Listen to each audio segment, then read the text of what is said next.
सुबह सुबह जब पूजन कराते हैं तो हाथ में चावल फूल हाथ में देकर कहते हैं भगवान का ध्यान करो। हाथ में जल चावल देकर बोलते हैं, बोलो सही है कि गलत है? अरे जम के तो बोलो। हाथ में जल देंगे, चावल देंगे, फूल देंगे और कहेंगे भगवान का ध्यान करो। आज तक किसी ने ये कहा कि पत्नी का ध्यान करो? मतलब भगवान बहुत दूर है इसलिए उसका ध्यान करना पड़ रहा। भगवान बहुत दूर है इसलिए उसका ध्यान लगाना पड़ रहा। जैसे पत्नी पास में होती है तो उसको ध्यान लगाने की जरूरत नहीं पड़ती। तुमने आवाज दी और पत्नी अंदर से निकल कर बाहर आ जाती है। मुझे पानी पीना है, अभी लाई। मुझे चाय पीना है, अभी लाई। सुनो, मेरे कपड़े रखे थे, कहाँ गए? अलमारी में से हेड़ कर अभी देती हूँ। क्यों? मेरा सामान रखा था, कहाँ गया? अभी देती हूँ। पत्नी को बुलाया, पुकारा और आ गई। भगवान और पत्नी। अब भगवान के लिए तुम ध्यान लगाओ, भगवान का स्मरण करो, ध्यान करो, भगवान का ध्यान करना पड़ रहा है। मतलब भगवान हमारे करीब में नहीं है। अगर भगवान हमारे करीब में होता तो हमें ध्यान लगाने की जरूरत नहीं पड़ती, वो हमारे पुकारने पर हमारे सामने आ जाए। अब पुकारने पर परमात्मा कब आएगा और पुकारने पर भगवान कब आएगा? जब तुम उसको अपने करीब समझोगे, जब तुम अपने उसको नजदीक समझोगे, अपने पास उसको मानोगे, अपने करीब उसको मानो, तब वो पास।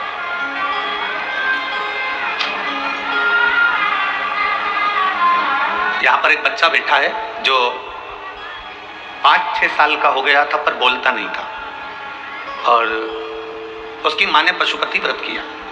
और पशुपति व्रत भी क्यों किया कि उसके घर के सामने कोई काम करने वाली आती थी तो वो उस बच्चे को देखती थी तो बच्चा बोलता नहीं था, निपट गूंगा था, बोलता है, चलने में भी उसको प्रॉब्लम, बोलने में भी उसको प्रॉब्लम। तो उसने कहा कि एक बार पशुपति व्रत करो।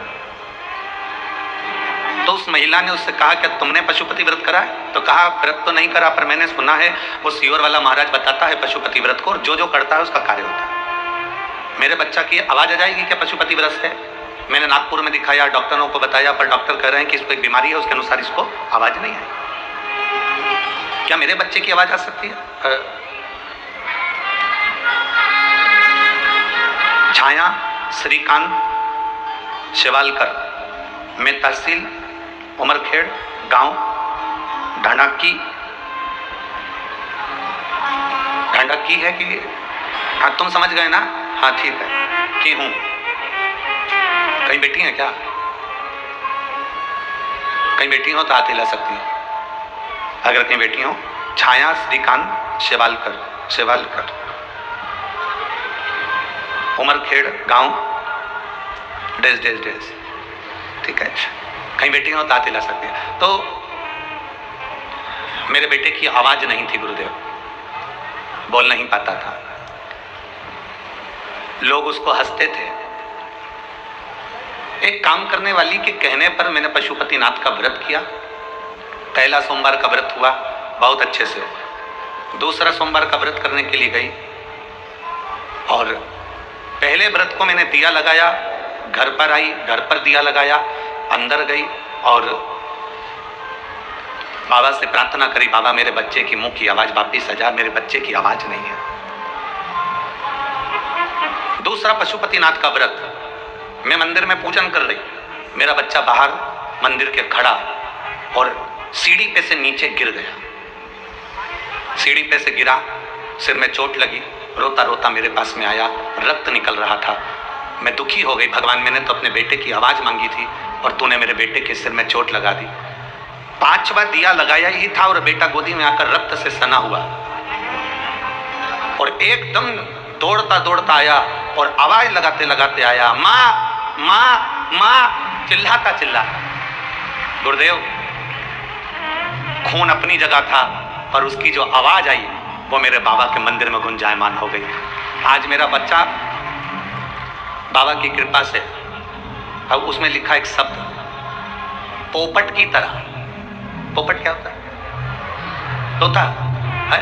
पोपट की तरह इतना बोलता है, पूछो मत ही गुरुदेव, ये बाबा की कृपा नहीं तो और क्या है। ये शिव तत्व है, ये शंभु, ये ओखड़ी है। उस बच्चे का फोटो भी लगाया गया है, आप लोग चैनल के माध्यम से देख सकते हैं। बच्चे का फोटो LED पर, आस्था चैनल पर आप लोग देख सकते हैं। ये शिव तत्व है, ये ओखड़ी है, शंभु है। अर्थात हमारा भरोसा,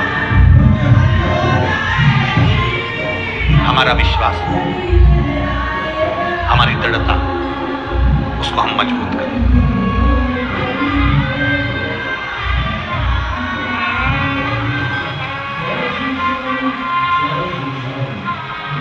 और कोई होता तो उसको लगता कि मेरे बच्चे के सिर में चोट लग गई, पर उस माँ ने ये विचार कर लिया कि मेरा करा हुआ पशुपतिनाथ का व्रत सफल हो गया। उसके सिर में चोट लगना हुआ और भगवान ने उसको वाणी प्रदान कर दी, आवाज दे दी। कभी कभी हमको लगता है कि परमात्मा ने सारा बुरा मेरे साथ कर दिया।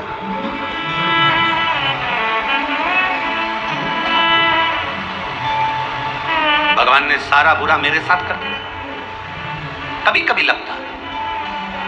पर वो कहते हैं ना, जिनकी नजरों में शंभु समाए, जिनकी नजरों में शंभु समाए। श्री शिवाय नमस्तुभ्यम। दर्शकों, हर हर महादेव। आपने पूज्य पंडित जी के श्रीमुख द्वारा आज पशुपति व्रत का महत्व जाना है। आप सभी जानते हैं कि पशुपति व्रत का महत्व बहुत अधिक होता है।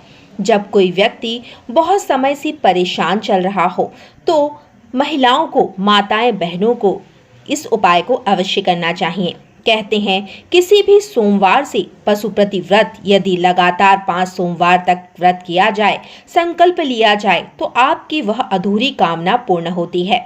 चाहे वह बड़ी से बड़ी कोई समस्या हो या कोई अटका हुआ कार्य हो जिसे आप पूर्ण करना चाहते हैं, उसके लिए आप पशुपति व्रत अवश्य ही करें। पशुपति व्रत करने की संपूर्ण विधि यदि आप जानना चाहते हैं तो आप हमें कमेंट करके अवश्य बताएं। हम पूजनीय गुरुजी के श्रीमुख द्वारा आपको पशुपति व्रत की संपूर्ण विधि अवश्य ही बताएंगे। और यदि आपको आज का यह वीडियो पसंद आया है मित्रों, तो चैनल को तुरंत ही सब्सक्राइब कर लें, बेल आइकन को प्रेस करके ऑल पर क्लिक कर दें, जिससे कि हमारा जब भी कोई नया वीडियो आएगा तो उसका नोटिफिकेशन आपको सबसे पहले प्राप्त होगा।